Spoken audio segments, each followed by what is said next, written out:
This is a road that few Ugandans wish to follow. A gravel track which leads to the home of opposition leader Bobi Wine. His house has been cut off by troops and riot police, and members of Mr. Wine's team have been stopped and beaten. There's no such a thing as protective custody. But a pair of lawyers who pulled up before the police barricade told us they were determined to get through.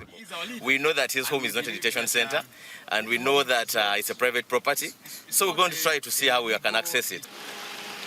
The lawyers edge slowly towards the roadside blockade, designed to muzzle the popular politician, they argue, after a contentious campaign.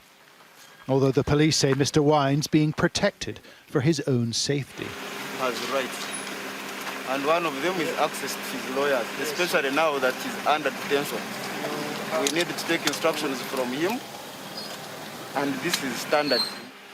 The commander made a phone call, then said no one's getting in. How can you say that his lawyers cannot We have our access police spokesperson who is there. You can contact him, he will give the details. Okay. The lawyers were baffled and frustrated when they left. Just wondering what you make of it. Oh, this is futile. We cannot access him. Even people in police cells are accessible.